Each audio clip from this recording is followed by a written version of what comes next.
सच्चिदानंद रूपाय विश्वोत्पत्त्यादि Hathaway तापत्रय विनाशाय श्रीकृष्णाय वयं नमः। शुकमुनिना प्रणाम। ओम नमो भगवते वासुदेवाय। नारायणं नमस्कृत्यं नरं चैव नरोत्तमं देवी सरस्वती व्यासं ततो जयमुदीरयेत्। समुद्रवसने देवी पर्वतसरमण्डले विष्णुपत्नी नमस्कृत्यं पादस्पर्शं क्षमस्व मे। आमच्या संघाची प्रार्थना आहे ती सुद्धा अशाच अर्थाची आहे। दोन ओळी फक्त वाचतो मी। सच्चिदानंद रूपाय नमोस्तु परमात्मने ज्योतिर्मय स्वरूपाय विश्वमांगल्य मूर्तये। तोच अर्थ आहे, तोच आहे। सर्वांना अगदी मनपूर्वक नमस्कार। आज आपल्या या सप्ताहातला तिसरा दिवस आहे आणि आपण भागवताच्या ज्या गोडीने आत्मीयतेने इथं दररोज येतात आणि काही अडचणी पण असतात। पाऊस येतो, उलकावणं दाखवतो, पण असं वाटतं कदाचित ती ब्रह्ममायाचं खेळच की काय देवाचं पण असतो। पाऊस आला म्हणून म्हणावं तर पाऊस थांबतो, तर चला भागवताला चला आता। आज तिसरा दिवस आहे। 2 दिवस फार छान गेले। मी अशी अपेक्षा करतो की तुम्हाला आवडलं असावं, म्हणून समजलं असावं तुम्हाला मध्ये। ज्ञानेश्वरांनी श्रोत्यांचं फार मोठं कौतुक केलं। श्रोत्यांना असं म्हणलंय सरळ सरळ थोडक्यात सांगायचं की तुम्ही नसेल तर काय उपयोग आहे, कोण ऐकणार? सोबत श्रोते जर नसतील तर ऐकणार कोण? रामदास स्वामींनी दासबोधामध्ये सुरुवातीला एक समासच दिलाय श्रोत्यांच्या बद्दल। आपणही तसेच आहात आणि माझ्या दृष्टीने ह्या विषयात गोडी लावणारे, वळण लावणारे आज डॉक्टर धर्माधिकारी या ठिकाणी उपस्थित आहेत। त्यामुळे मला विशेष आनंद होतो आला। जे काही भागवताबद्दल त्यातल्या वेगळ्या वेगळ्या पात्रांची चर्चा व्हायची त्यावेळेला आमचे आणखीन एक बेटावकर सर आहेत, ते धर्माधिकारी डॉक्टर, सकाळी आमची चांगली चर्चा व्हायची। त्याचा मला खूप उपयोग झाला। त्यामध्ये आज आहे तिथे मला फार बरं वाटतं। अनेक लोक असे आहेत की ज्यांचा अभ्यास आहे, तुमच्यापैकी अभ्यास अनेक गणितचा आहे, कागदावर गोष्टी पडलेल्या आहेत। पण पहिल्यांदा मला असं वाटतं आपण काय सांगणार नवीन याच्यामध्ये। आता मॅडमने किती चांगलं आहे अर्धा तास त्याच्यावर प्रवचनच केलं खरं म्हणजे हे की काय भागवत म्हणजे काय, आमचं काय वगैरे सगळं हे चांगली आपल्याला बरं वाटलं ऐकायला। हे लक्षात घेऊन पुन्हा एकदा आपल्याला नमस्कार करतो। काल आपण तिथं आलो होतो, इथून थोडंसं आपण पुढे जाऊ आणि आज आपण शेवटी प्रत्यक्षात भगवंतासमोर आपण जाणार आहोत। आणि उद्या परवा तेरवा भगवंताच्या सगळ्या गोष्टी, त्याच्या लीला, त्याचं काम, त्याचं मोठेपण, त्याचं वैभव, या सगळ्या गोष्टी उद्या परवा तेरवा आपण बघणार आहोत। पण काल म्हटल्याप्रमाणे भागवत म्हणजे फक्त कृष्णाच्याच गोष्टी नाही आहेत। भागवत म्हणजे सगळ्या दशावतारांच्या वगैरे गोष्टी आहेत। त्यामुळे काही गोष्टी आपण काल पाहिल्या आणि शेवटी गोकर्णाची गोष्ट आपण पाहत होतो का, की गोकर्णानं कशी सुटका केली आपल्या भावाची, त्याचा उद्धार केला। कळकामध्ये तो बसला होता, बाहेर वाटणार कसा पिशाच्य होतं ते। आणि कळकामध्ये बसलं तर मार्ग त्याला सांगितलं होता एकच, गोकर्ण निघतो तर भागवत ऐक। त्याने उपास केला, भागवत ऐकलं आणि रोज तो धुररूपाही बसला होता। रोज एक अध्याय संपला की ते वितळायचं, तो पुढे जायचा। असं करत करत 7 दिवस झाले आणि मग त्याची मुक्तता झाली, सगळ्या पापातनं मुक्तता झाली। एक प्रचंड दैदिप्यमान पुरुष उभा राहिला समोर। कोकणाला कळे ना कोण आहे म्हणे, तो बघायला लागला। अरे म्हणलं कोण तू? म्हटलं अरे मी तुझा भाऊ, मला तू मुक्त केलंस, सगळ्या पापातनं मुक्त केलंस। ही कथा आहे। लहान मुलांना ध्रुवाची कथा काय, प्रल्हादाची कथा काय, गोकर्णाची कथा काय, ही नक्कीच आवडेल केव्हा 5व्या 6व्या 7व्या 8व्या वर्षी सुद्धा।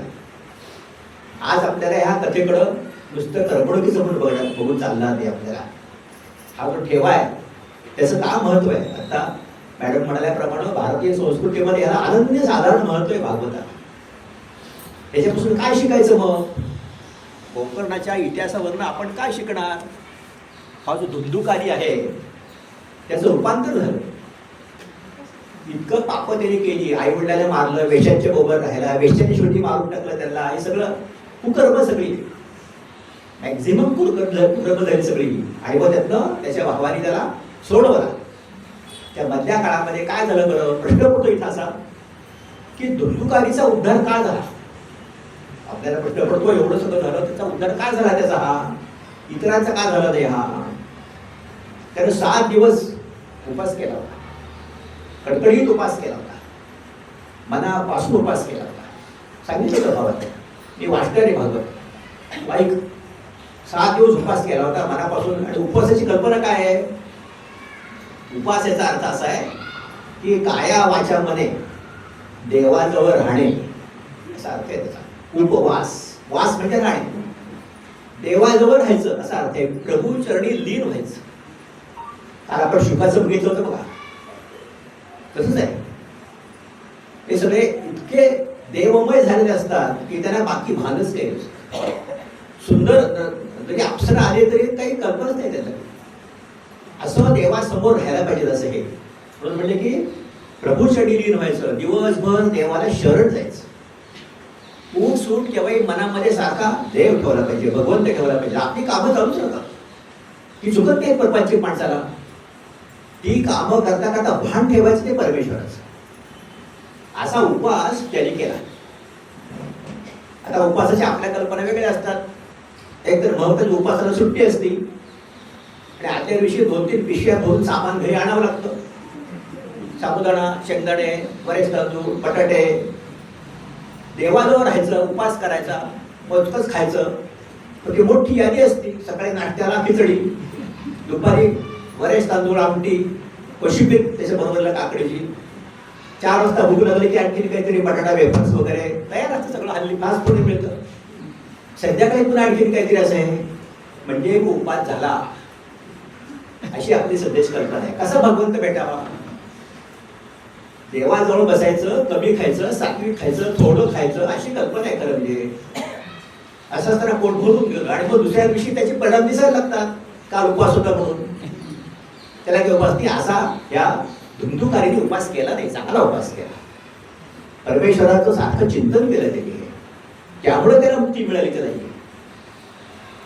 ऐकण्यात जर मन नसेल ना तर काय उपयोग आहे मग. त्या धुंदुकारीचं मन सगळं एकाग्र झालं होतं. आपल्या भाऊ सांगतोय भागवत, मन एकाग्र करून तो ऐकत होता. कशाचं त्याला काही भान नव्हतं खाण्यापिण्याचं वगैरे. उपास म्हणजे खऱ्यात राहतं म्हणण्याप्रमाणे. आणि म्हणून मग शुकदेव पुढे म्हणतात की अशीची मुक्ती मिळती. आणि अशावेळेला जो भागवत सांगतो तो भागवत सांगणारा सुद्धा तसाच नायकीचा असायला लागतो.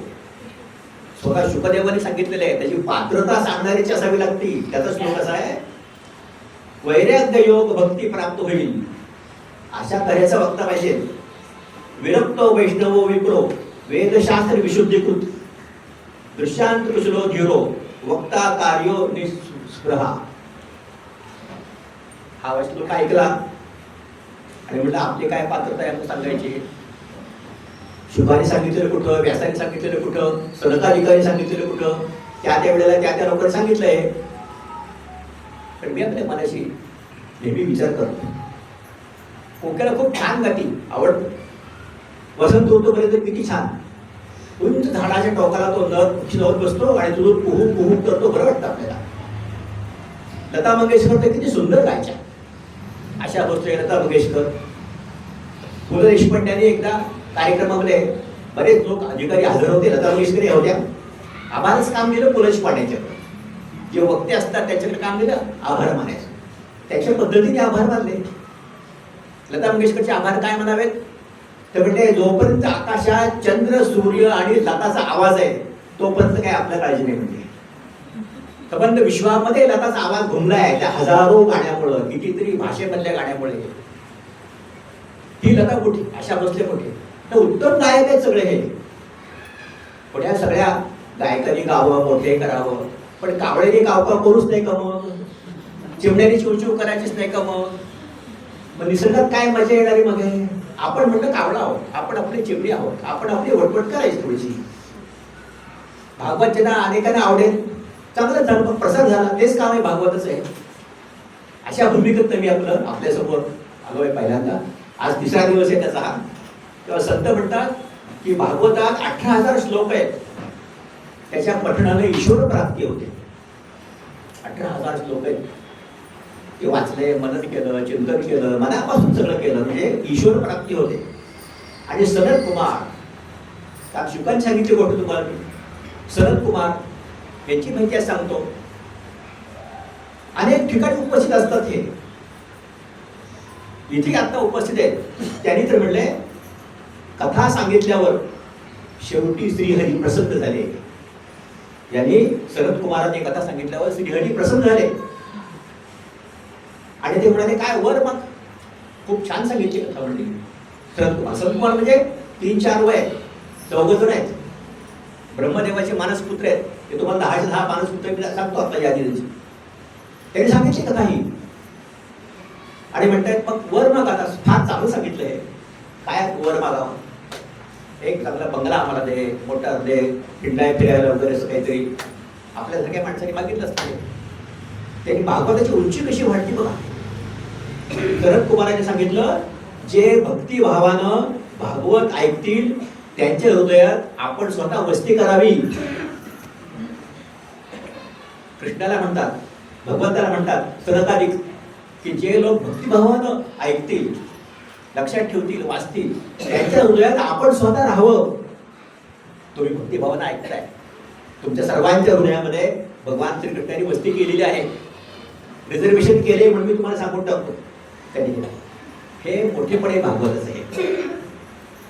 आता हे कोण होते सनत कुमार. इतकं आपल्याला ते वर नेऊन ठेवलं. भागवताचंही महत्व वाढवलं. आपल्याला मार्ग सोपं केला. सगळ्या भागवत सार मी 2 दिवस सांगतो ते भक्ती मार्ग. मनापासून भक्ती करा. काही बाकीची गरज नाही करायची. तेच तर नारदाने सांगितलं ना व्यासांना. ते वेद फार अवघड आहे, महाभारती अवघड आहे, संस्कृत मध्ये समजत नाही, वाचलं तरी काय उपयोग आहे. तुम्ही कृष्णाच्या लीला लिहा म्हणून लीला लिहा. ते अनेक लोकांनी मनापासून सांगितल्यात. किती तपस्वी लोक सगळे येते. जेवढ्या गोष्टी ऐकाव्या तर थोड्याच काही आपण बघू. हे 4-5 वय यांचं. हे ब्रह्माचे मानसपुत्र. आता ब्रह्माचे मानसपुत्र कोणकोणचे आहेत बघा. नारद एक त्यापैकी एक आहे. त्याची पण माहिती आलं पण बघू थोडक्यात. ब्रह्माच्या मनात निघालेले मारीची, ब्रह्माच्या डोळ्यात निघालेले अत्री, ब्रह्माच्या मुखात निघालेले अंगिरस, ब्रह्माच्या कानात निघालेले पुलस्त्य, ब्रह्माच्या बेंबीतनं नाभीतनं निघालेले पुलह, ब्रह्माच्या हातात निघालेले खुतू, ब्रह्माच्या प्राणात निघालेले वशिष्ठ. बघा वशिष्ठाचं कुठे ठिकाण आहे. एवढे मोठे आहेत वशिष्ठ. ब्रह्माच्या अंगठ्यात निघालेले दक्ष, ब्रह्माच्या सावलीत निघालेले कंदर्भ, ब्रह्माच्या बोधमधनं उरात निघालेले नारद. आणि इच्छा त्यांची काय झाली म्हणून हे 4 जण निर्माण झाले. ज्याला सनकाधिक म्हणतात. सनक अधिक हे 4 जण आहेत. ते सनक, सनंदन, सनातन आणि सनत कुमार असे 4 जण आहेत. हे असतात बघा. शुक आणि सनकाधिक. परवा पहिल्या दिवशी उल्लेख केला त्याप्रमाणे रामाला सगळं प्रभातीचं हे झाले, सगळं ओवाळणं वगैरे झाले. सीताबाईने ओवाळलं, खायला विडा आणून दिलाय, दरबार भरलाय रामाचा. सिंहासनेचे राम बैसले, सभा घरदाट, घनदाट सभा भरली. गंधर्व वगैरे सगळे बघायला येतात. ते ह्या मोठ्या मोठ्या सभेला हजर असतात नेहमी भागवत ऐकायला सुद्धा. सिंहासनेचे राम बैसले, सभा घरदाट, आनंदे आनंदे सर्व गरजती करी लल्लाट. सगळे तिथे डोकं ठेवून बसले सगळे. आणि मग पुढे म्हणते शुक सनकाधिक वशिष्ठ भेटी आले नीलकंठ. शुक सनकाधिक वशिष्ठ. बाकी सगळे मारुती वगैरे आहेतच सगळे नेहमीचे येणारे. देवगंधर्व पण आले सगळे. तिथं सनकाधिक आहेत, तिथे शुक आहेत. यांचा संचार असा सगळीकडे आहे. त्यामुळे भागवताची सुद्धा कथा त्यांनी सांगितली. आणि म्हणून त्याला सांगितलं परमेश्वराने भगवंतानी वर माग. तो आत्ता सांगितल्याप्रमाणे गेलो वरा. हे असे ब्रह्माच्या मधून निर्माण झालेले 10 हे पुत्र आहेत. त्याने मानसपुत्र म्हणा, काही म्हणा, आपल्या सध्याच्या व्याख्या या जुन्या काळामध्ये लागू पडत नाही आपल्याला. आत्ताची टर्मिनॉलॉजी आहे ती तिकडे लागू पडत नाही. ते वातावरण वेगळं होतं, युग वेगळं होतं. सगळी गणितं वेगळी होती.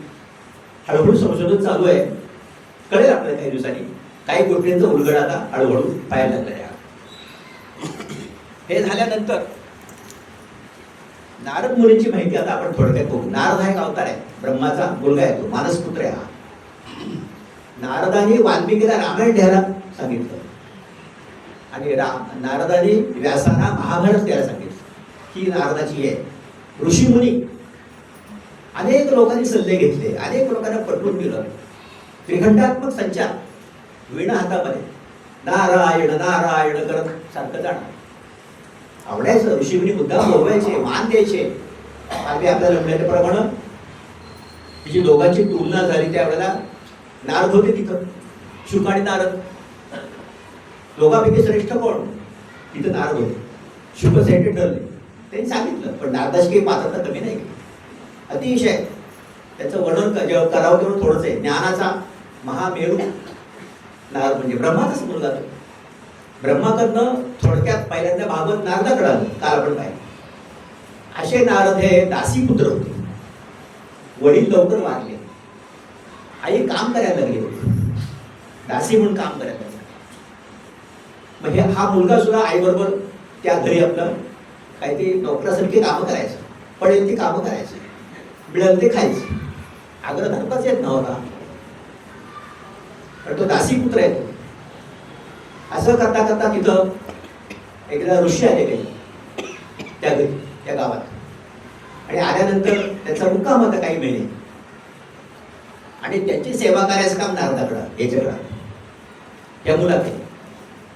तो आपल्या पहाटे उठायचा, गुरुजी उठायच्या आत त्याची सेवा करायची. त्याला काय लागणार ते सगळं, पाणी अमकं तमकं वगैरे सगळं, हे काही मागायचं नाही. एकदा असं झालं, नारद पत्रावळी गोळा करत होते, नुसत्या राहिल्या पत्रावळी गोळा करत होते, जेवले नव्हते तोपर्यंत. आणि त्या गुरुनी पाहिलं, हा मुलगा आपली एवढी रोज सेवा करतो, हा काय रे, मी तू काय करतोस? नाही म्हणजे हे गोळा करतो. जेवलाच का? नाही म्हणजे अजून मी जेवलो. आता जेव खा म्हणले. माझी तिथं पत्रावळ पडलेली त्या मुलं आहेत ना, ते खा म्हणतो. नारद गेले तिथं, ते पत्रावळचं अन्न खाल्लं. ते साधं अन्न नव्हतं, आपल्यासारख्या जेवल्यानंतर राहिलेलं अन्न नव्हतं. ते तपस्वी होते, ते चांगले. त्यांचं राहिलेलं उष्टावण खाल्ल्यानंतर नारदाची सगळी मनोभूमिका बदलून गेली. सगळी वेगळ्या विश्वात नारद गेले. अतिशय आनंद झाला नारदाला. गुरूंची सेवा आणखीन करू लागली. असे काही दिवस गेले आणि मग गुरु म्हणजे माझा मुक्काम संपला, आता मी जातो, दुसऱ्या गावात जायचंय मला. हे म्हणजे अहो, मला सवय झाली की तुमची कामं करायला मला आवडतं, मला बरोबर न्या तुमच्या, मी येतो तुमच्या बरोबर. नाही रे म्हणले, तुझी आई आहे इथे, तुझे वडील लहानपणीच वारले, तुझी आई इथे, तिची सेवा कोण करणार? ती म्हातारी झाली आता. नाही म्हणला, तुम्हीच काय शिकवलंय म्हणला की परमेश्वराकडे जाताना म्हणला या गोष्टींचा, भौतिक गोष्टींचा विचारच करायचा नाही, आईचा सुद्धा करायचा नाही विचार. मग आता मी येतो तुमच्या बरोबर. नाही तसं करू नको, थांब इथे म्हणले. दोघांच्या मध्ये संवाद चांगला चालू आहे. आणि मी शेवटी नारदाला पटवून देतात, तू आईची सेवा करत राहा, सोडून जाऊन पाहिला. शेवटी आई आहे ती, आणि परमेश्वर भगवान काहीतरी मार्ग काढेल, काळजी करू नको. आता काही बोलता येईल ना. त्यामुळे निघून गेले ते ऋषी. नारद राहायला आई बरोबर, आईची सेवा करतोय. 12 वर्षे गेली अशी. त्या 12 वर्षामध्ये नारदानं तपश्चर्या केली, मंत्र म्हणले. सांगितलं गुरु जाताना 32 लाख वेळा काहीतरी मंत्र म्हणायचा. 32 लाख वेळा काहीतरी मंत्र म्हणायचा. त्यातनं नारद निर्माण होतो, आपोआप निर्माण होतो. ही सुरुवात आहे ही. त्याप्रमाणे नारदाने म्हणले 12 वर्षांनी आई तशी मरण पावली. आई मरण पावल्यावर एका अर्थानं नारदाला आनंद झाला. म्हणजे आपली बंधने गेली, आता म्हणजे मुक्त झालो. भगवंताची सेवा करायला मी आता रिकामाच होणार, इथं घरात थांबायची मला गरज नाही. तुकारामाने असं म्हणलंय ना, बायको मेली, मुलं गेली, किती आनंद झाला तुकारामाला. बरं झालं म्हणजे देवा, हे सगळं चांगलं झालं, मी आता तुझ्याकडे येतो. पण बसा टोकलं होतं ते. तसं नारदाला वाटलं. आणि मग नारद गेले पुढे. असंच तपश्चर्या करता करता गंगेकाठी वगैरे गेले. आणि सांगितल्याप्रमाणे तपश्चर्या करतायत, आराधना करतायत. भगवंताच्या शिवाय दुसरं कुठं स्मरणच काही नाही. असे बरेच वेळ गेला दिसत नाही.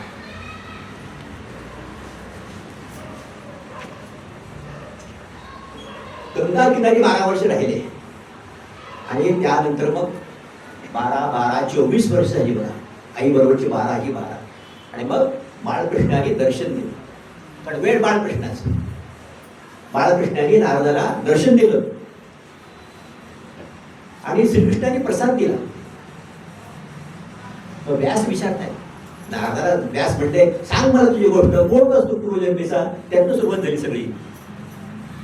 नारदाला व्यास विचारतात हे सगळं ऐकलं, तुला काय प्रसाद दिला भगवंतानी. म्हणजे भगवंतानी मला दिली वीणा आणि सांगितलं ही वीणा घे, हे वाजव, नारायण नारायण करत त्रिखंडात तो हिंड म्हणले. आड्या लढायला मदत कर.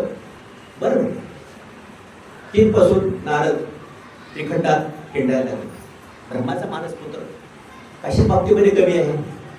आणि भगवंताचं विश्वास, भगवंताचं प्रेम, भगवंताची ओढ यांना आणि भगवंताचं प्रेम यांचं यामुळे त्रिखंडात. मग त्यामुळं वाल्मिकीला ते सल्ला देऊ शकले, व्यासाला ते सल्ला देऊ शकले. हा एवढा अधिकार आहे नारदाचा. नंतर मग पुढं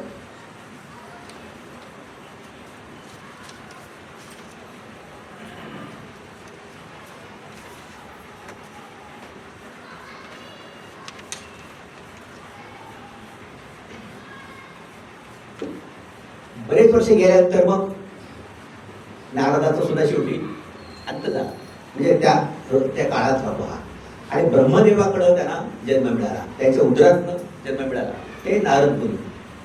अशी एवढी तपश्चर्या झाल्यामुळं ते या आपल्या ह्या अवतारामध्ये त्यांची गणना आपण करतो. 24 अवतारचे आहेत, त्यातले एक नारद मुनी येते. या नारद मुनीनंतर आता आपण सगळ्यांना तुम्हाला माहिती असणारी अशीच. आता याच्यातनं शिकायचं तरी काय नारदाच्या कथेतनं, की नारदासारखं तुम्ही जेव्हा भगवंताचं आराधना कराल, प्रेम कराल, तेव्हा तुम्हाला मुक्तता मिळते, परमेश्वर प्राप्ती होते. नारदासारखं जगल्यानंतर काही भौतिक जगाचा काही विचारच काही नाही अजिबात ना. अक्षरशः ते कृष्णाच्या नावाने जयघोष करायचे, कीर्तन करायचे. नारदाची कीर्तन प्रसिद्ध आहे. नारदी कीर्तन या नावाचा प्रकार एक प्रसिद्ध आहे. नारदाची येते करत आहे, वारसा नारदाचा येतो. काही सांगितलं नाही. इतके ते भगवंतमय झाले, दुसरं काही सुचतच नव्हतं अजिबात काही. त्यामुळे त्या इतक्या मोठ्या पदाला पोहोचले.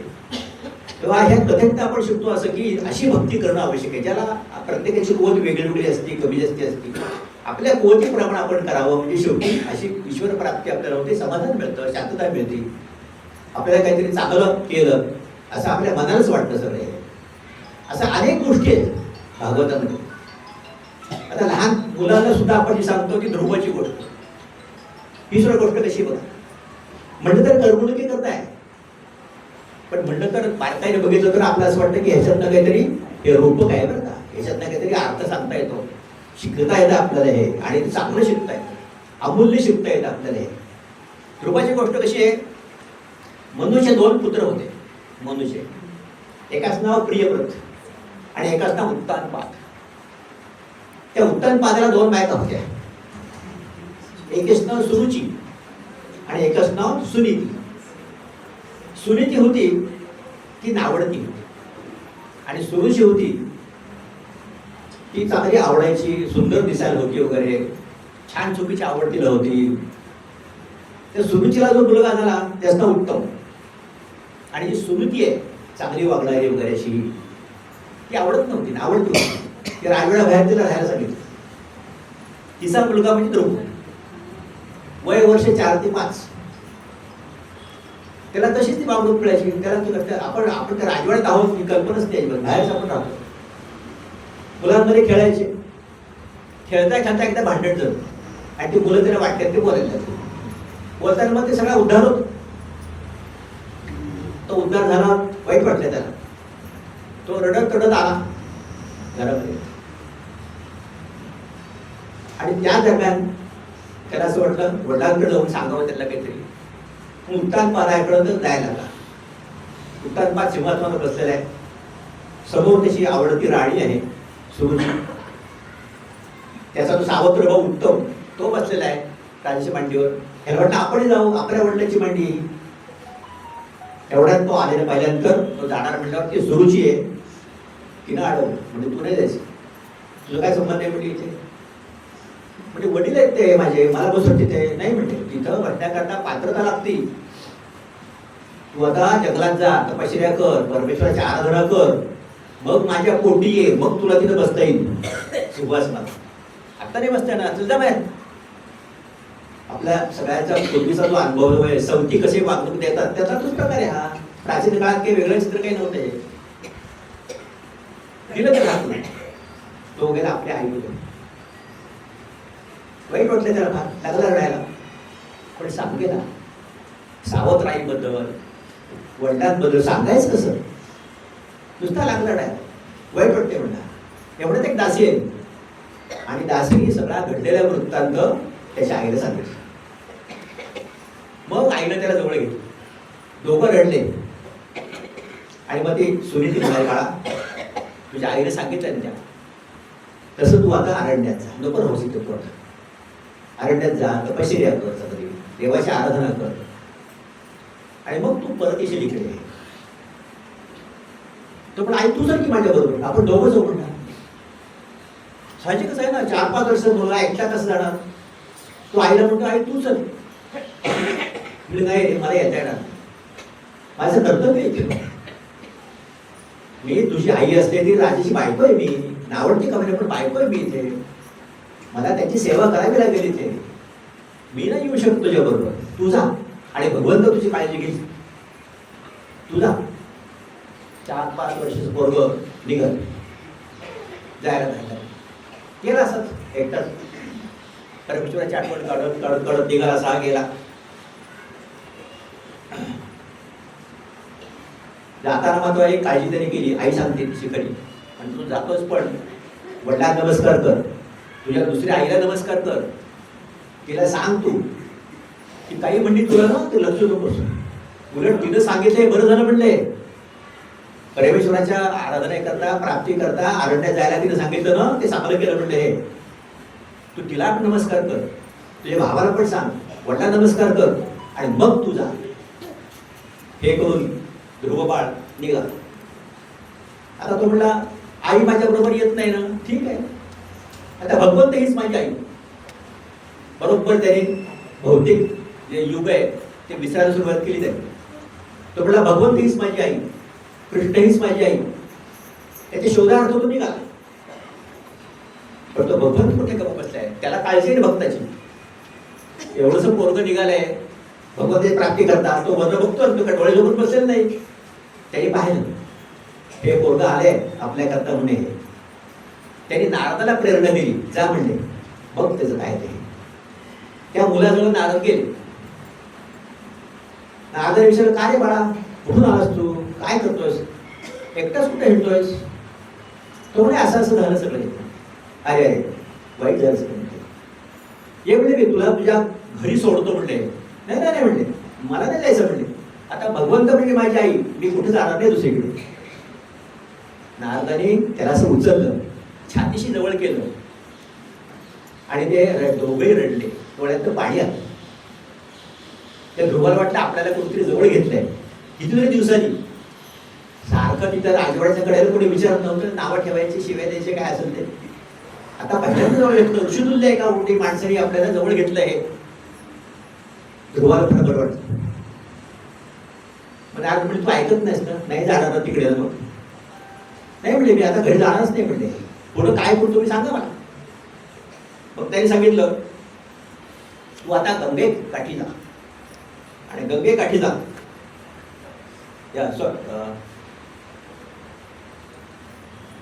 मधुवनात जा, मधुवनात. बाळा तू मधुवनात यमुना काठी जा.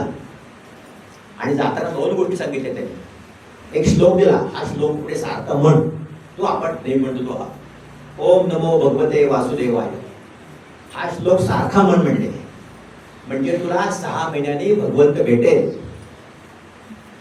मधुवनात गेले नारद मुनी, तपश्चर्या करतायत, ध्रुव तपश्चर्या करतायत रोज. आणि मग ती तपश्चर्या मगाशी उपवास म्हणलं त्याप्रमाणे सुरू केली त्यांनी. अगदी थोडं खायचं, उपास करायचा, आराधना वाढवायची, भक्ती वाढवायची. असं करता करता थोडीशी एक दोन फळं आणि भक्ती करायची. जगण्याकरता अंगाची गरज आहे हे लक्षातच घ्यायचं नाही.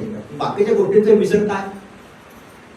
असं करता करता शेवटी 6 महिने झाले आणि त्या मधल्या काळामध्ये आज उत्तानपाद राजा आहे, त्याच्या मनामध्ये परिवर्तन झालं. त्याला कळलं की ध्रुव गेलाय अरण्यामध्ये, इथे नाही तो. फार वाईट वाटलं त्याला, पश्चाताप झाला. तो गेला सुनीतीकडे, आपलं माझं चुकलं का फार म्हणलं. कसं काय चुकलं माहित नाही, पण फारच चुकलं माझं, तुझ्यावर अन्याय झाला. काय दिलं मी तुम्हाला, राणी एवढी तो मुलगा तर गेला तिकडे म्हणले. तेवढ्यात नारद मुनी इथे गेले. असा संचार आहे नारद मुनींचा, जिथे आवश्यक आहे तिथंही जातात बघा. लोक टिकल करतात त्यांची कळ लाव्या म्हणून, असं नाहीये करत. नेमकं उलट आहे. भगवंताची जिथं गरज आहे, भगवंताची प्रेरणा आहे, तिथं ते बरोबर जातात. उत्तानपादाकडे गेले नारद मुनी आणि म्हणजे काय म्हणजे असं झालं, चूक झाली माझी म्हणले, बायकोवर अन्याय झाला, मुलालाही पाठवलं, काही काळजी करू नको म्हणजे 6 महिन्यात येईल मुलगा, तू तपश्चर्या कर, ध्यान कर भगवंताचं, म्हणजे होईल चांगलं सगळं. इकडे यमुना काठी ध्रुवाची तपश्चर्या चालूच आहे, ती संपायला आलेली ही, आणि तो सगळा भगवंतमय झालाय.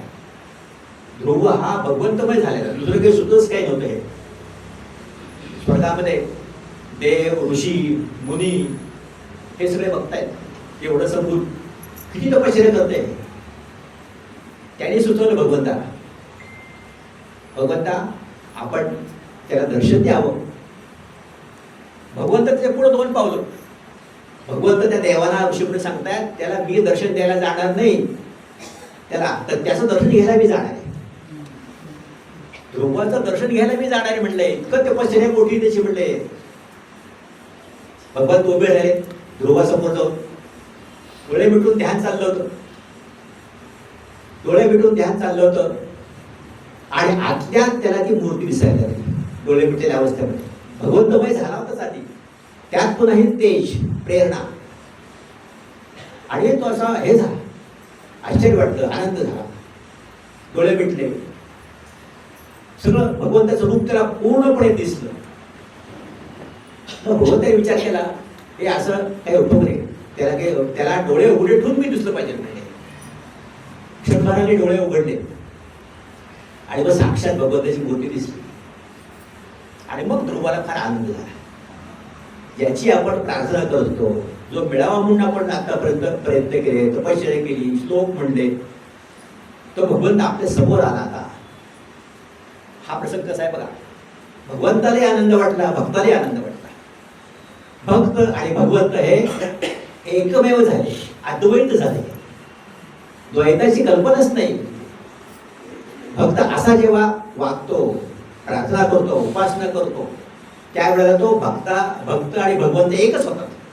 कारण प्रत्यक्ष आपण सिद्धांतात शिकलोय की जे परब्रह्म आहे त्याचा एक अंश प्रत्येक माणसामध्ये आहे. तो ध्रुवातला आत्मा, तो प्रत्यक्षात दोघं चिकटले गंज, मिठी मारली भगवंत.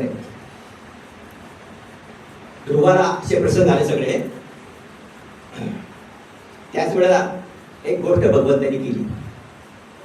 भगवंताने आपल्या जवळची त्याची शंख, चक्र, गदा वगैरे असतात ना, तो शंख काढला, त्याला असं जवळ घेतला आणि त्याच्या गालाला लावला. बरोबर आहे ना? गालाला लावला, याला म्हणायचं शक्तिपात. त्या ध्रुवामध्ये सगळं बदलच झाला पूर्णपणे. त्याची बाकीची रूप सगळी गळूनच पडली.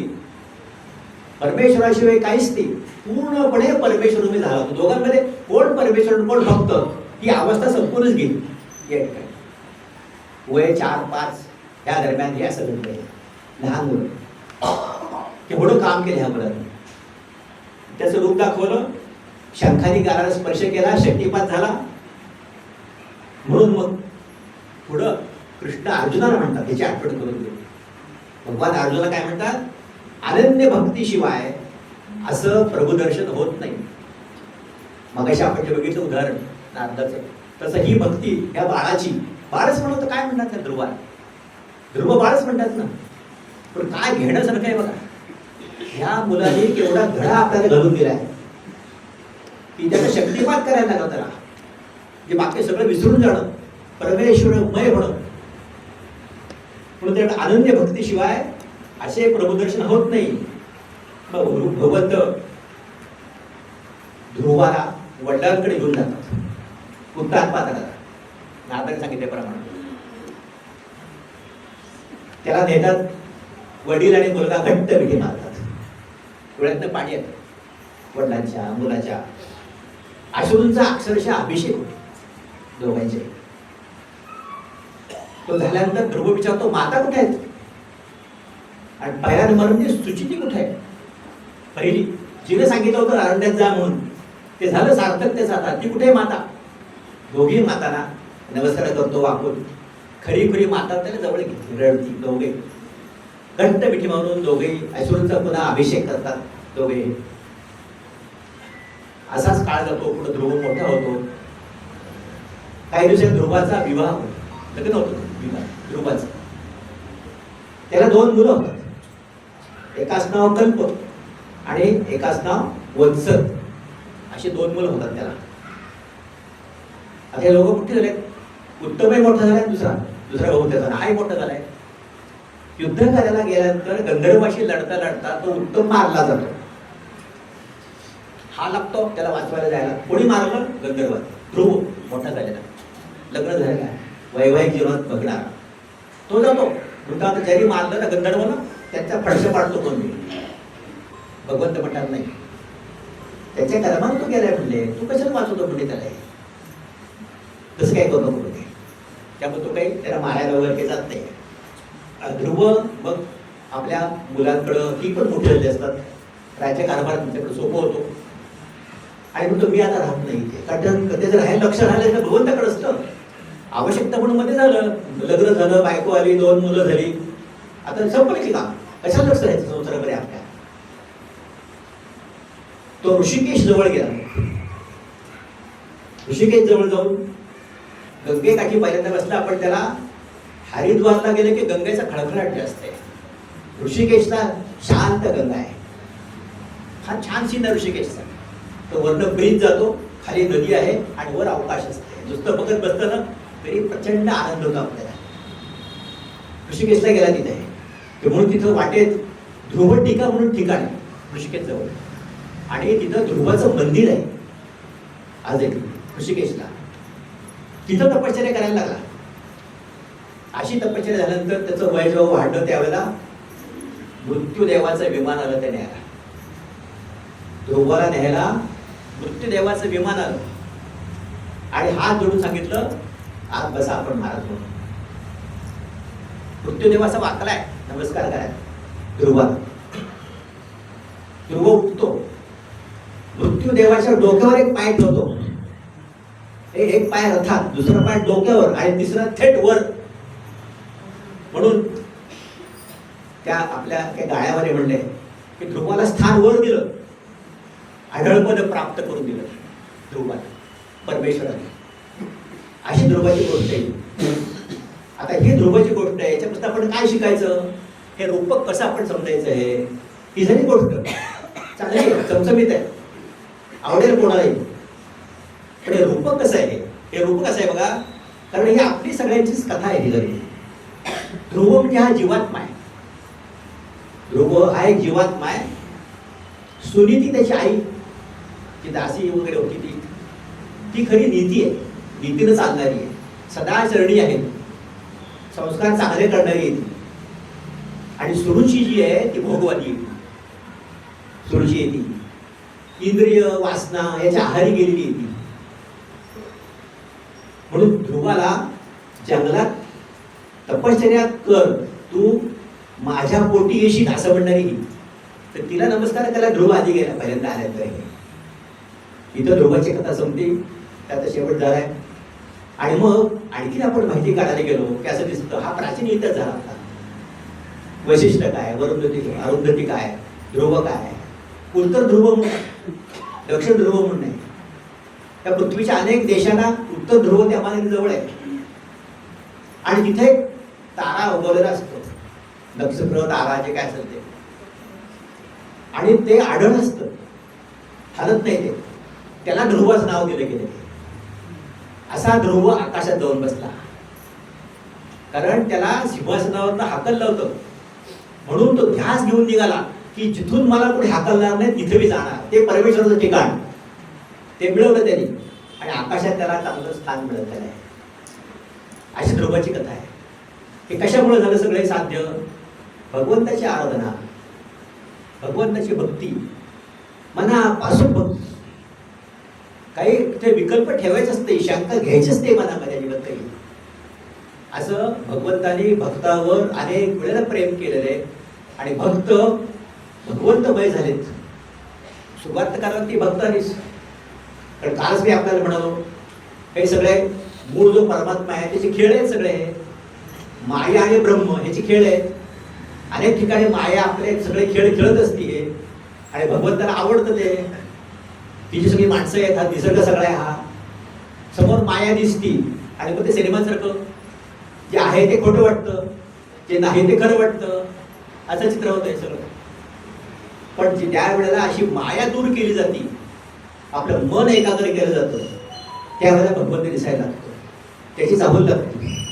जेवढी तपश्चर्या जास्त तेवढा भगवंत तुम्हाला लवकर दिसेल. हळूहळू तुम्ही तपश्चर्या करायला लागला तर तुम्हाला भगवंताची चाहूल तरी लागेल. तुम्हाला कल्पना येईल की आपण योग्य मार्गावर आहोत.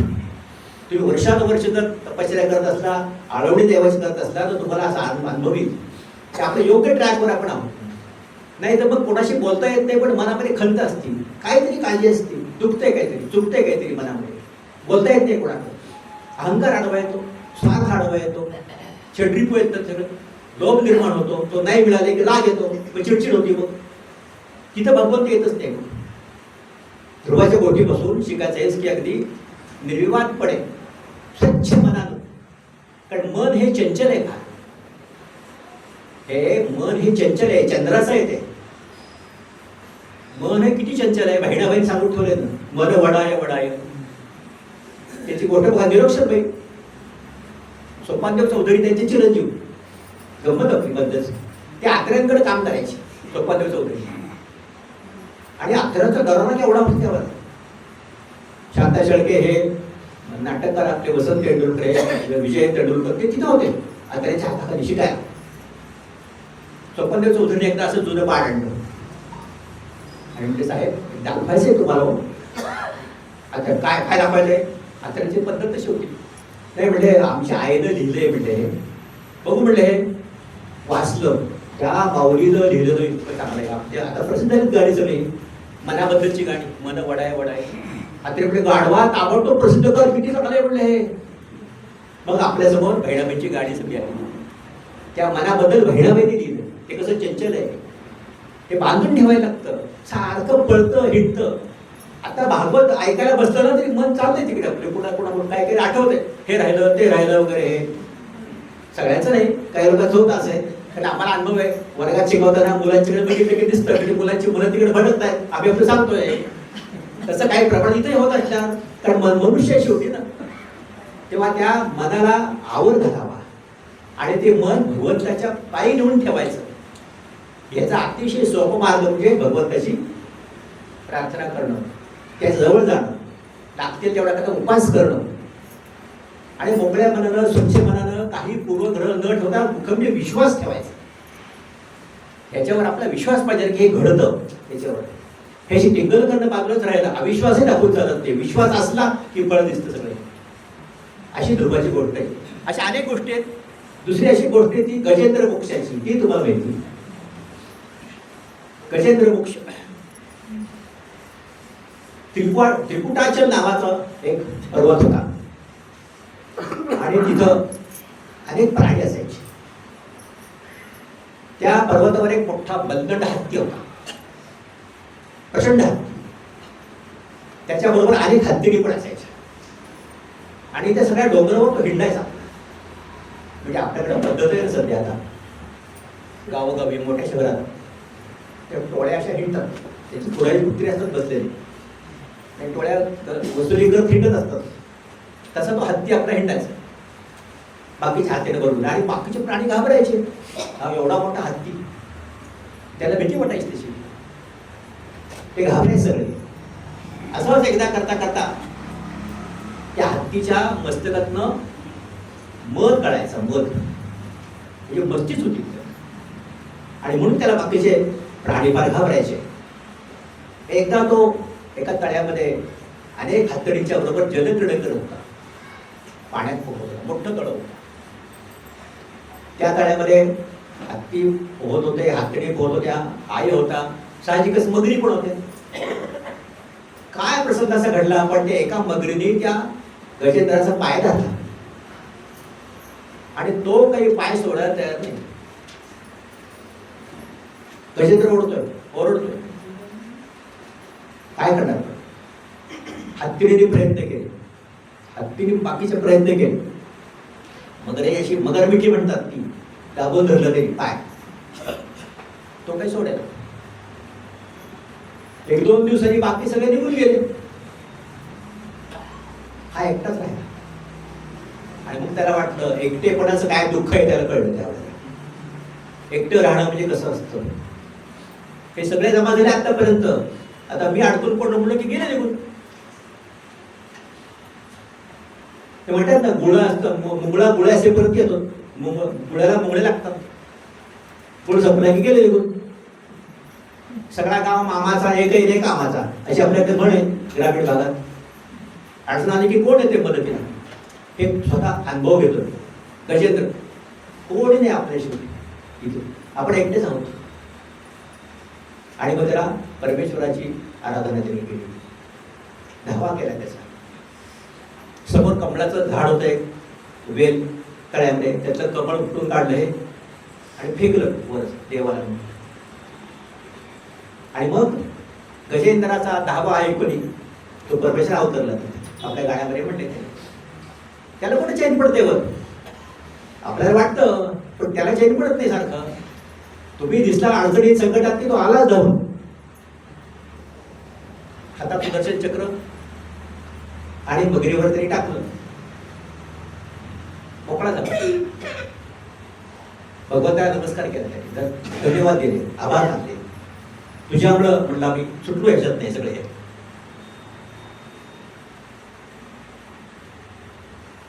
असं ते बरेच दिवस चाललं होतं.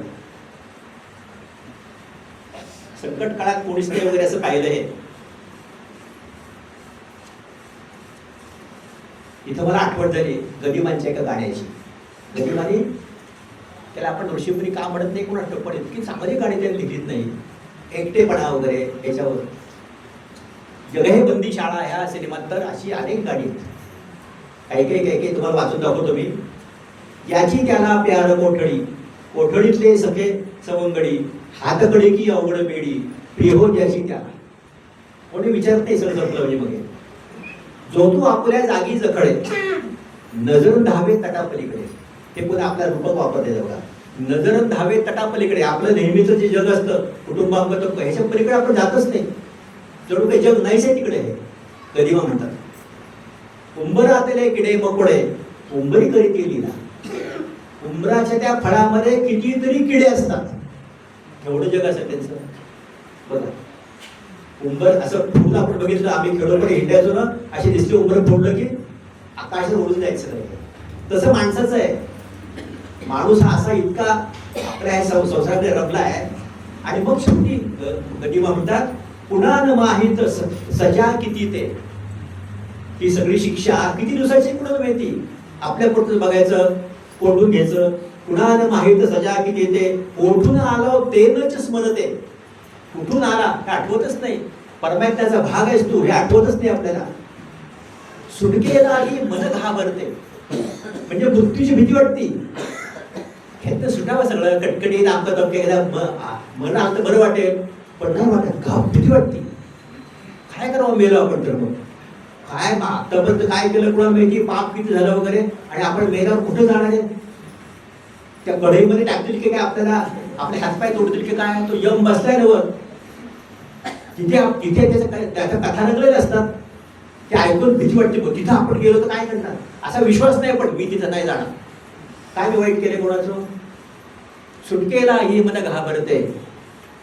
जो आला तो रमला. अशा आपल्या विश्वामध्ये सगळ्या स्वार्थाने भरलेलं सगळं जे जग आहे याच्यामध्ये रमून येतो माणूस आपला, त्याची आठवण घेऊन होते परमेश्वराची. हे सगळं आपल्याला ह्या कथेतनं शिकता येते. कारण गजेंद्र हा पूर्वी राजा होता, हा नुसता हत्ती नव्हता, तो गेल्या जन्माचा राजा होता. हे जेव्हा संकट त्याच्यावर आलं कोणी नाही तेव्हा त्याला जन्म आठवला पूर्वीचा. मरण समयी त्याचा ध्यास घ्यावा कसं, तो पूर्वी इंद्रद्युम्न असं नाव होतं त्याचं राजाचं गेल्या जन्मीच्या. आणि त्याने त्यावेळेला सुद्धा पुण्य केलं होतं. काही कारण त्याला शाप मिळाल्यामुळं हत्तीचा त्याला जन्म यायला लागले. अगस्ती मुनी होते, तर त्यांचं स्वागत ह्यांनी चांगलं केलं नाही.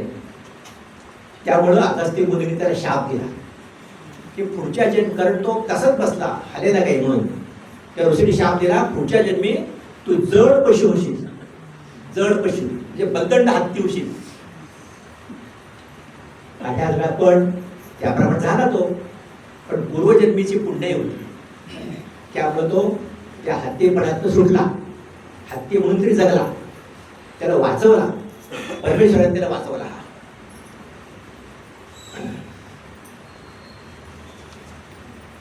आता ह्याच्यावर काय, हे रूपकावरून काय शिकायचं, 2-3 गोष्टी आपण काय शिकायच्या. तर त्रिकुटाचल पर्वत त्याचा परिसर म्हणजे आपलं शरीर आहे. हा जो पर्वत आहे तो म्हणजे आपलं शरीर आहे. आणि हत्ती म्हणजे माणूस, मनुष्य प्राणी म्हणजे हत्ती. की मगर म्हणजे संसार. संसार माणसाचा पाय धरून ठेवू, माणसाला अडकून ठेवतो संसार. म्हणते का म्हणजे तरी आपल्याकडं, अरे संसार संसार जसा तवा चुल्यावर, पण मोह कुठं आवडतोय. त्या संसाराची गुढी आहेच. पण म्हणजे मगर म्हणजे संसार, ते पकडून ठेवतो माणसाला, पण त्या अशा संसारातून सोडवतो आपल्याला हरीच, सुटका करतो त्याची आपल्याला. हे असं आता म्हणल्याप्रमाणे तुकाराम कुंती यांनी पण तीच भावना व्यक्त केली आहे. 2-3दा कमी झालं, पण महत्वाचं आहे म्हणून सगळं संपल्यावर कृष्ण जेव्हा कुंतीला म्हणतो माग काहीतरी तू, ते नाही ते काही नको, शेवटी मागते म्हणजे संकटही होते, अडचणही होती. त्या अडचणीमध्ये संकटामध्ये तुझी आठवण होती आम्हाला, तुझं स्मरण होतं आम्हाला, कारण तुझं स्मरण होणं महत्वाचं आहे. अडचणीचं देवाधिकाने सुटलेले आहेत ना. रामाचं आता उदाहरण सांगितलं, काय रामाचं आयुष्य बरोबर 12 वर्ष वनवास, बायकोला नेलं, राज्याभिषेक नाही. अशा रामाच्या आयुष्यामध्ये काय दुःखाचं पळापोट आहे. पण रामाला विष्णूने एक वेगळी भूमिका दिली होती, आदर्श निर्माण करायचा. सगळा आदर्श पत्नी, आदर्श भाऊ, आदर्श मुलगा, सगळे आदर्शच. हे मॉडेल उभं करायचं होतं रामाला. ते केलं, ते अतिशय चांगल्या प्रकारे केले. प्रत्येक दशावतारातल्या प्रत्येकाचं वेगळं वेगळं वैशिष्ट्य आहे. हे रामाचं वैशिष्ट्य. रामाच्या कृष्णाची तुलनाच करता येत नाही त्यामुळे. काव्य आपल्याला म्हणल्याप्रमाणे उद्यापासून आपण प्रत्यक्ष कृष्णावर 2-2, 3-3 दिवस आपण घालवणार आहोत. आज नंतर आपण हे करू, सुरुवात करू त्याची. तेव्हा असे हे दशावतारातले आहेत. आता यानंतर आपण आहे का वेळ अजून?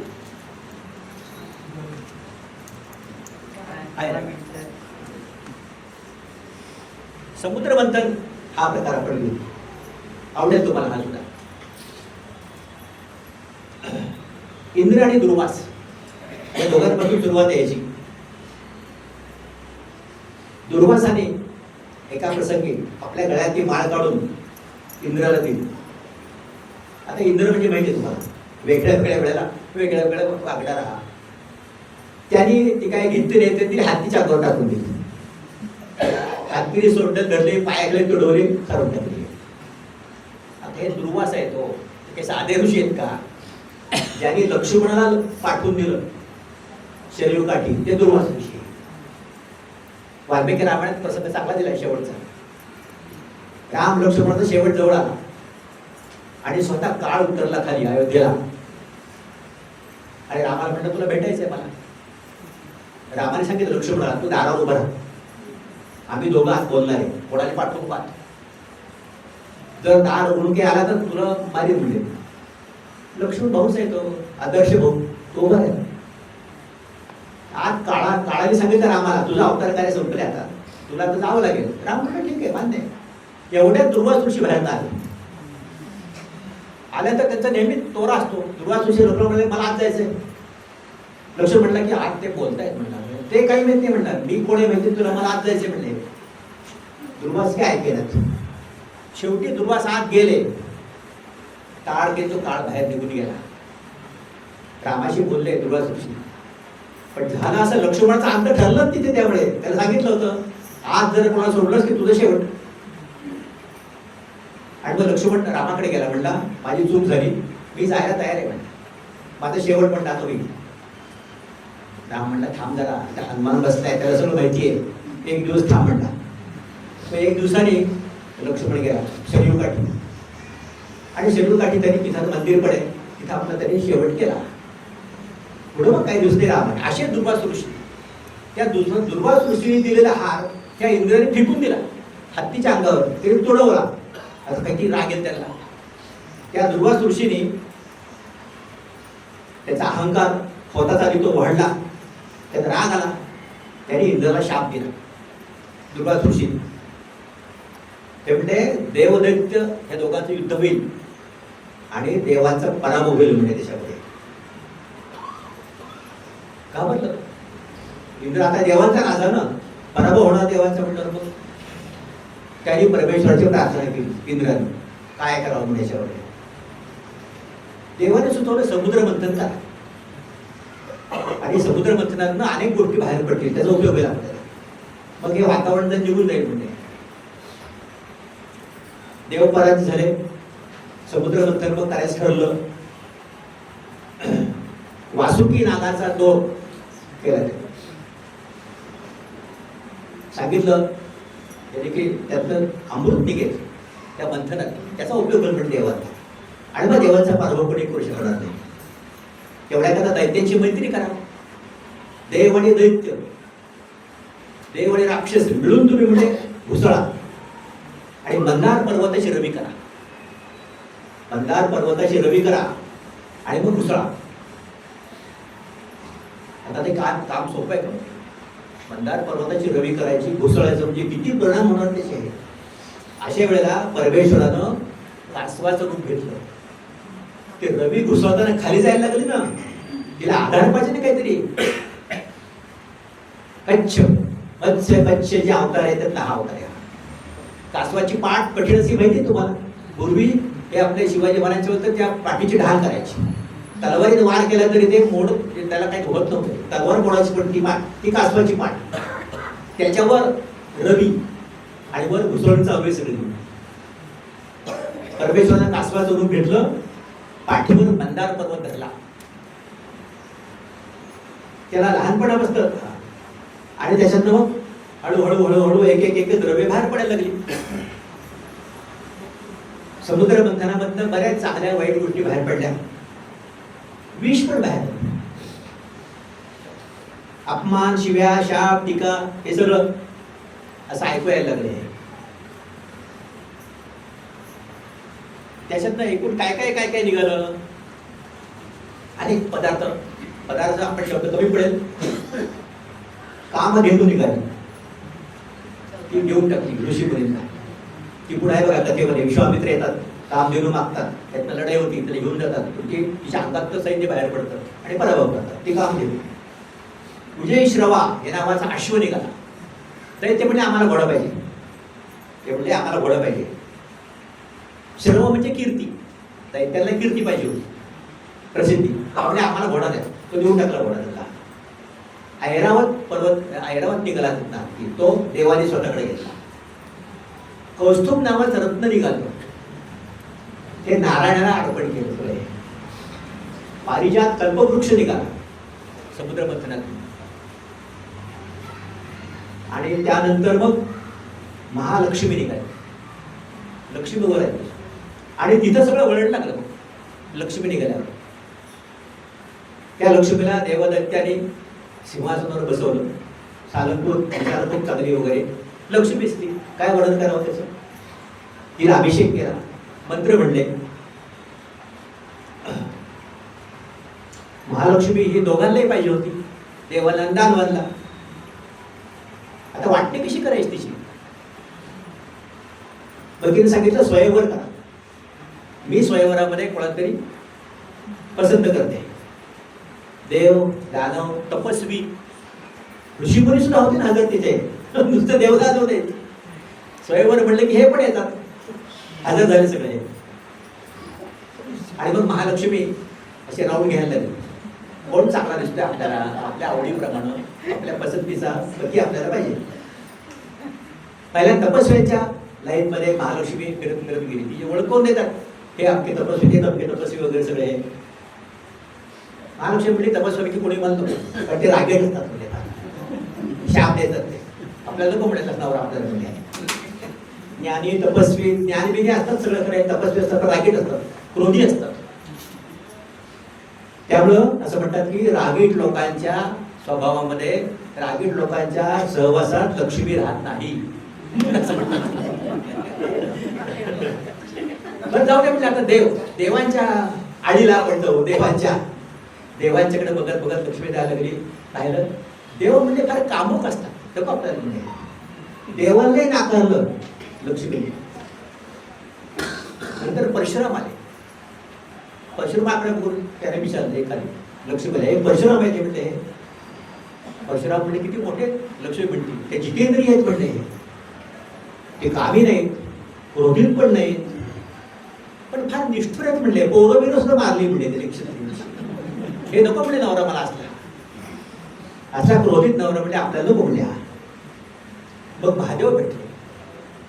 महादेवाकडे बोट करून विचारलं, महादेव बघ म्हणले नवरा तुला म्हणे. तो महादेव म्हणजे कसं, कामदेवाचं भस्म केले त्यांनी, मदन जाळून टाकलाय महादेवाने. आणि संन्याशी वृत्ती चांगली, स्वार्थ काय नाही, आणि हृदयामध्ये कोमलता आहे, प्रेम आहे हृदयामध्ये. लक्ष्मी म्हणजे खरं आहे, पण त्याला रूप बघा म्हणजे कसं आहे, भस्म लावलंय, व्याघ्रांबर काय गुंडाळलंय म्हणले, स्मशानात काय राहतो म्हणले. हे असला कसा नवरा म्हणजे मी घेऊन भेटणार त्याला, हे कपडावर भस्म आहे, हे नकोच काय असतं. महादेवाचा नंबर गेला. मार्कंडेय ऋषी त्यांच्याकडं लक्ष्मण नेलं. म्हणजे मार्कंडेय ऋषी चांगले आहेत सगळे. विचारलं त्याला, हे मार्कंडेय म्हणले तुला नमस्कार असो, माझं खरी पसंती नारायण आहे म्हणते. तर नारायण मला पाहिजे, बाकी काही नको. तू सुंदर आहेस, चांगली आहेस, मला नारायण पाहिजे म्हणले, पण तू नको मला. हे सगळं झाल्यानंतर मग स्वतः नारायण उभे होते, विष्णू उभे होते. ते सगळं शंखचक्र, गदा, दिसायला सुरेख वगैरे सगळे. त्याला पाहिलं की लक्ष्मी म्हणली मला नारायण पाहिजेत. हे लक्ष्मी नारायणाचं अशी सुरुवात झाली, पसंती लक्ष्मीची अशी. आणि म्हणून म्हणतात की देवगंधर्वांनी पण स्तुती केली, पुष्पवर्षाव केला, सर्वांना मान्य पडलंय. म्हणून म्हणतात की लक्ष्मीचा सहवास जर पाहिजे असला तर तिचा सदुपयोग करा, योग्य उपयोग करा, कुठला अतिरेक नको, कुठला भरमसाठ उधळपट्टी पण करू नका आणि चिकूपणाही करू नका. योग्य संपत्ती, योग्य लक्ष्मीचा भाग गोरगरिबाची वाट्यालाही तुम्ही द्या, तुम्ही पण उपभोग त्याचा घ्या. अगदी सारखा संदेश राहायची गरज नाही संसारामध्ये, हे त्यानं शिकवलंय. पण धन्वंतरी प्रगट झाले आणि त्यांच्या हातात अमृत कलश. त्यांनी पाहिलं हे सगळं असं चाललंय वगैरे. देव दानवामध्ये त्याच्यामुळं अमृत कलश कोणाला एक भांडण मिटलं, लक्ष्मी पसंत केला नारायण, हे दुसरं सुरू झालंय. ते अमृत घट घेऊन नारायण आले. नारायणाने आता काय म्हणजे मार्ग काढला पाहिजे, दोघांची भांडण झाली.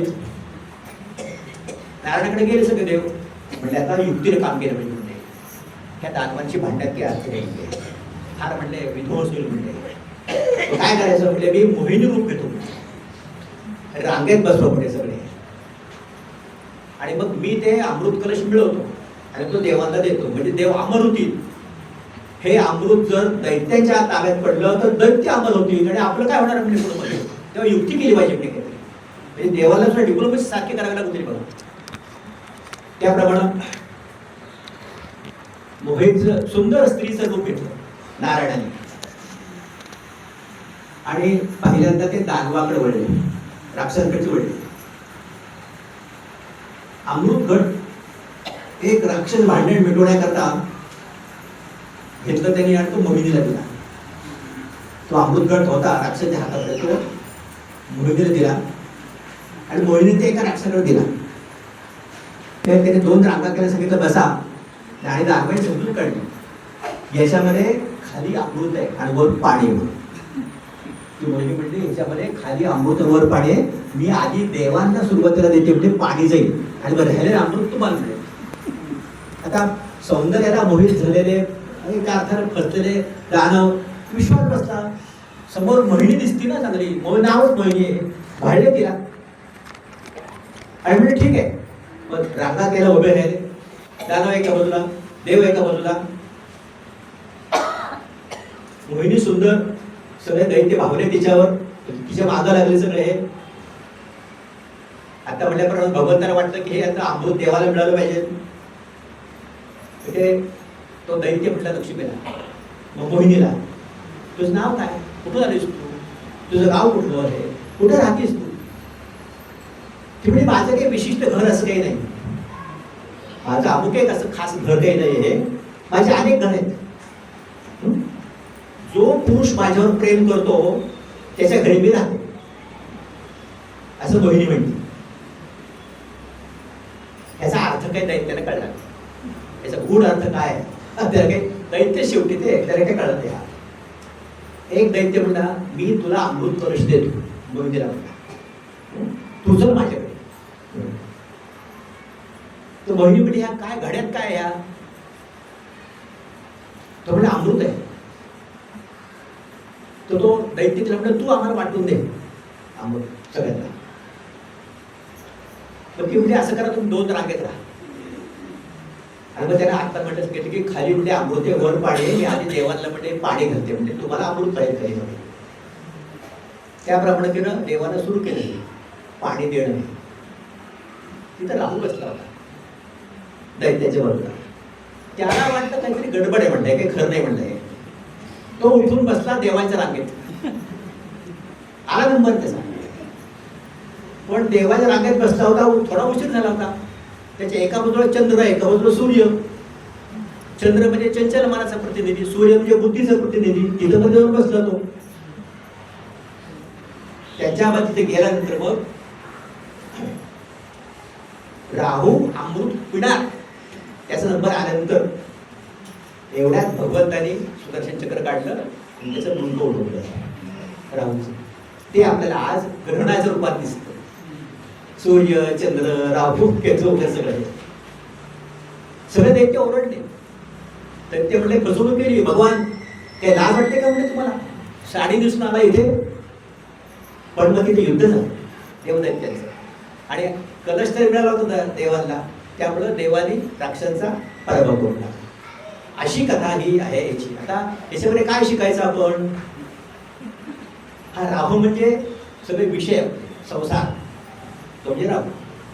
सूर्य म्हणजे बुद्धी आणि चंचल मनाचा आहे तो चंद्र आहे, सारखे बदलणारा बहिणाबहिण म्हणल्याप्रमाणे. दैत्यांना त्याने अमृत दिलं नाही कारण ईश्वराचा अनुग्रह त्याला नव्हता. दैत्यांना अमृत मिळावं असा परमेश्वराची इच्छा नव्हती, परमेश्वराची विल नव्हती, म्हणा अनुग्रह नव्हता त्यांचा. याचा अर्थ असा केवळ ज्ञानानं निर्विषता येत नाही. पुन्हा म्हणजे त्याच्याकरताच हे भागवत, नुसत्या ज्ञानाने येत नाही, वैराग्याने येत नाही. भक्तीची जोड असल्याशिवाय ज्ञानाचा उपयोग नाही, वैराग्याचा उपयोग नाही. शुकाचं ते होतं, भक्ती होती आणि वैराग्य होतं, पराकोटीच वैराग्य होतं. असं आपल्याला ह्या सगळ्या ह्याच्यामधून शिकता येतं. हे त्या 4 गोष्टी आपण ऐकल्या आज. आता उद्या प्रत्यक्ष श्री सगळ्यांच्या आवडीचा विषय, त्याच्याकरता तुम्ही मुख्य म्हणजे आलेला आहात. मलाही आवडतो विषय. मला जे समजलं मी दोन्ही दृष्टीने पाहतो, एक पौराणिक बाजूने कृष्ण देव म्हणून आणि कृष्णाचा इतिहास म्हणून. तर दोन्ही बाजू मी उद्या परवा तेरवा या गोष्टी सांगणारे. आतापर्यंत सगळे हे अवतार होतेच, ते कृष्णाचे अवतार आहेत, भगवंताचे अवतार आहेत. आता उद्यापासून पहिल्यापासून भगवंत म्हणूनच वागणार आहेत. पृथ्वी तलावर देव म्हणूनच जन्माला आले, देव म्हणूनच शेवट झाला. राम राजा होता, तुलना करायची म्हटलं तर. ही जी सुरुवात आहे ती उद्या मी पहिल्यांदा करेन. आज आपण या ठिकाणी थांबू. आपल्या सर्वांना अतिशय मनपूर्वक धन्यवाद.